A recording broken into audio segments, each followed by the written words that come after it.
세계 최초로 자동차를 만든 인물은 독일의 카를 프리드리히 벤츠입니다. 1886년 페이턴트 모토바겐이라는 이름의 자동차를 만들어 세상에 공개했죠. 만약 여러분이 퀴즈쇼에서 이런 질문이 나왔다면 여러분은 무난히 통과할 것이지만 깊이 따지고 들자면 정답이 아닐 수 있습니다. 왜 그럴까요? 그가 세계 최초의 자동차를 만든 1800년대 말부터 1900년대 초반까지 전 세계 자동차 산업은 중대한 기로에 놓여 있었습니다. 왜냐하면 당시 증기자동차, 가솔린 자동차, 전기자동차까지 세 종의 자동차가 미래의 주인을 두고 다투고 있었기 때문입니다. 물론 우리가 잘 알다시피 이 전쟁의 승자는 가솔린 자동차였죠. 그러나 당시 가솔린 자동차는 수많은 의심을 받았습니다.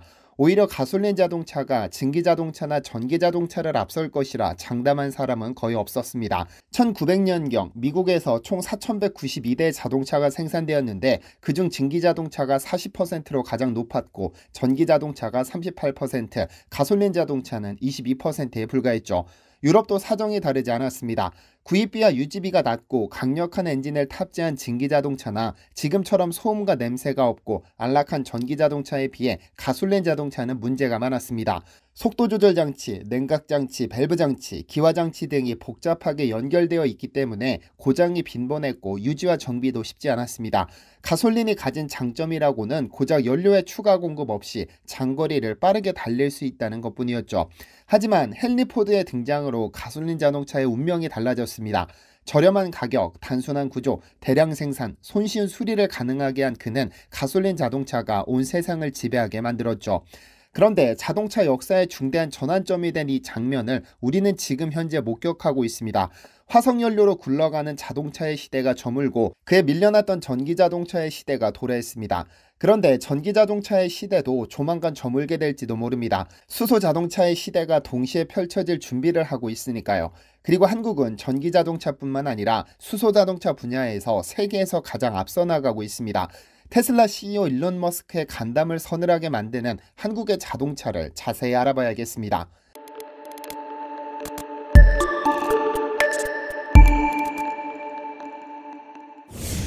안녕하세요, 디스메털입니다. 작년 5월 12일 일론 머스크는 자동차의 미래라는 주제로 파이낸셜 타임스와의 화상 대담을 진행했습니다. 대담에서 진행자는 화석연료 사용 감소에 수소에너지가 도움이 됐는지라는 질문에 아니라고 단호하게 답한 뒤 에너지 저장 수단으로 수소는 나쁜 선택이라고 덧붙였습니다. 그는 우선 수소를 액체 형태로 유지하기 위해선 매우 커다란 탱크가 필요하다며 저장 공간 문제를 꺼냈고 즉시 수소를 액체로 만들기 위해 필요한 에너지의 양은 어마어마하다. 이는 에너지 저장에서 상상할 수 있는 가장 멍청한 짓이라고 강조했습니다. 더불어 수소를 얻으려면 물이나 탄화수소를 분해해야 하는데 이 과정에서 화석연료를 쓰게 되니 환경 문제를 해결할 수 없을 뿐더러 발전 효율도 떨어진다며 작정하고 수소연료를 깎아내렸습니다. 머스크가 수소에너지를 비판한 것은 이번이 처음은 아닙니다. 그는 과거에도 수소연료전지는 지금의 배터리를 이길 수 없다는 게 시간이 지나면 매우 분명해질 것이라며 수소에너지 사용에 회의적인 의견을 드러낸 바 있는데요. 2020년 6월엔 트위터로 연료전지는 바보가 판다는 내용의 조롱까지 서슴지 않았죠. 혹시 세계 1위 전기차 생산업체 테슬라의 머스크는 20세기 초 가솔린 자동차가 증기자동차나 전기자동차를 이길 수 없다던 똑같은 오류를 범하고 있는 것은 아닐까요? 사실 전기차와 수소차의 장단점은 명확합니다. 전기차는 고전압 배터리에 전기를 충전시킨 후 이를 전기모터로 공급하는 방식으로 구동됩니다. 엔진을 가동하지 않아 소음 및 진동이 거의 없고 매연도 배출하지 않죠. 별도의 기어 변속도 필요하지 않기 때문에 가속력도 뛰어납니다. 게다가 약 1만 개가량의 부품이 사용되는데 이는 내연기관차보다 40%가량 적어 유지보수에 대한 비용 부담도 덜 수 있습니다. 가장 큰 매력은 뭐니뭐니해도 저렴한 유지비인데요. 연간 2만 킬로를 주행했을 때 전기차 충전 비용은 약 30만원으로 일반 자동차의 연료 유지비와 비교하면 연간 약 10배에 가까운 차이가 납니다. 하지만 1회 충전당 주행거리는 400km 정도로 비교적 짧은 편이며 완충하는데도 시간이 오래 걸립니다. 배터리 무게와 가격도 해결해 나가야 할 숙제이기는 하죠. 사실 수소차 역시 전기를 원동력으로 구동하는 것은 동일합니다. 다만 수소가 공기를 만나면 전기를 생산한다는 것에 착안해 고압 수소 탱크에 충전된 수소를 동력원으로 사용하는 것이죠. 그리고 이 전기로 모터를 가동하는데요. 수소의 경우 자연적으로 만들어지는 것이 아니라 전기 반응을 가해야 하는데 보통 수전의 방식을 사용합니다. 이미 생산된 전기를 물에 가해 수소와 탄소를 분리시키는 것이죠. 따라서 공기 오염의 위험이 제로이고 오히려 걸어다니는 공기정화장치 역할을 합니다. 수소는 공기를 만나 전기를 생산하면 수소 이온만 남게 되는데 공기에는 인간에게 치명적인 미세먼지가 함유된 경우가 많습니다. 따라서 수소가 공기를 흡수하면 미세먼지도 함께 흡수되어 깨끗한 물만 남게 됩니다. 그래서 달리는 공기정화장치로 불리는 것이죠. 그런데 이 수소차 분야에서 한국은 압도적인 기술력으로 세계 1위를 고수하고 있고 벌써 수소차를 양산해 수출까지 한 상황입니다. 에너지 전문 시장조사기관 S&E 리서치에 따르면 지난 2022년 1월부터 11월까지 세계 각국에 등록된 수소 전기차 판매 대수는 총 18,457대로 전년 대비 14.2% 증가했습니다. 그런데 현대의 넥소가 이 기간에만 1,700대를 팔아치우면서 2위 도요타 미라이의 3,238대를 크게 앞질렀습니다. 이로써 시장 점유율은 넥소가 58%, 미라이가 17.5%로 3배 이상 점유율 차이를 보였죠. 이하 혼다나 중국의 상하이 다툼 등이 있지만 200대를 간신히 넘겼을 뿐입니다. 여기에 현대차가 세계 최초로 만든 대형 수소 전기 트럭인 엑시언트를 생산해 스위스에 진출해 있고 최근 누적거리 500만 킬로미터를 돌파했습니다. 2020년부터 현재까지 스위스 23개 회사에 총 47대를 수출했는데 2020년 10월부터 도로에서 운행을 시작한 지 2년 만에 500만 킬로미터를 돌파한 겁니다.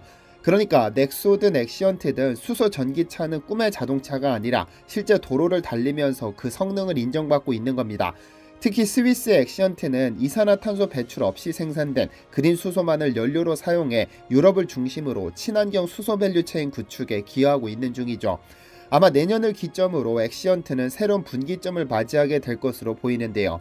왜냐하면 상징적인 시장인 미국이 35대 엑시언트를 도입하기로 했기 때문입니다. 지난 11월 현대자동차는 올 2023년 2분기 캘리포니아주 오클랜드항에 30대를 보급하기로 확정됐고 3분기에는 LA에 5대를 추가 보급하기로 결정했습니다. 미국 환경보호청이 주관하는 보조금 사업 수소트럭 부문에 선정됐기 때문이죠. 현대차는 완성차뿐 아니라 수소차의 심장이라 불리는 연료전지 시스템 사업 확장에도 힘쓰고 있습니다. 최근에는 독일 파운그룹의 청소차와 중형 트럭에 연료전지 1100기를 공급하기로 했는데 해당 연료전지 시스템은 넥소의 90kW급 연료전지 시스템과 동일 제품인데요. 글로벌 누적 판매 3만 대를 돌파한 넥소와 전세계 곳곳에 도입 중인 엑시언트 등이 수소 기술에 대한 신뢰를 높여가고 있는 덕분에 수소차 분야에서 현대차는 새로운 리더 기업으로 거듭나고 있습니다. 그런데 내연기관차 분야에서 그리 돋보이지 못했던 현대차가 수소차뿐 아니라 전기차 분야에서의 활약이 대단합니다.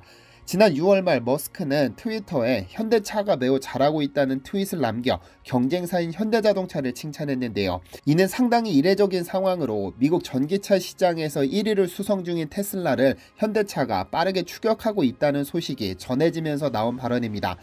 지난 5월까지 현대차는 미국에서 아이오닉5와 EV6를 포함해 총 21,567대를 팔면서 테슬라를 제외한 모든 자동차 기업을 앞섰습니다. 당시 미국에서는 현대기아차가 미국 전기차 시장을 싹쓸이하고 있다면서 딜러들이 재고를 구할 수 있을지 모르겠다는 평가가 나오기도 했는데요. 이런 상황을 분석한 블룸버그 통신은 일론 머스크 미안, 조용히 전기차 시장을 지배 중인 현대차라는 기사를 내보내기도 했죠. 통신은 테슬라가 여전히 많은 차량을 판매 중이지만 테슬라가 현대기아차의 판매 실적에 도달하기까지 10년이 걸렸다며 약진을 강조했는데요. 작년 전체 실적에서 보자면 2022년 미국 시장에서는 총 80만 7,180대의 전기차가 판매됐는데 그중 현대차는 7.1%의 점유율을 기록했습니다. 미국 포드와 0.5% 차이로 3위를 기록하기는 했으나 테슬라의 점유율이 지속적으로 하락하는 상황에서 현대차의 약진이 돋보입니다. 현재 전문가들은 전기차 다음 트렌드는 수소차라는 전망을 내놓고 있습니다. 한국과학기술정보연구원에 따르면 2030년 수소차 시장 규모는 431억 9천만 달러에 이를 것으로 전망되는데요. 일본의 도요타는 현대와 함께 선두 경쟁을 펼치고 있으며 폭스바겐은 독일의 에너지 기업 크라프트베르크와 함께 수소 연료전지를 개발하여 독일에서 특허를 출원했고 BMW는 지난해 수소차 iX5 콘셉트카를 공개한 것에 이어 2025년 양산 목표를 발표한 바 있습니다. 테슬라 일론 머스크가 말했던 것과 달리 수소차 시장은 매일 한 걸음씩 발전하고 있으며 또 우리나라가 가장 선두에 선 분야이기도 합니다.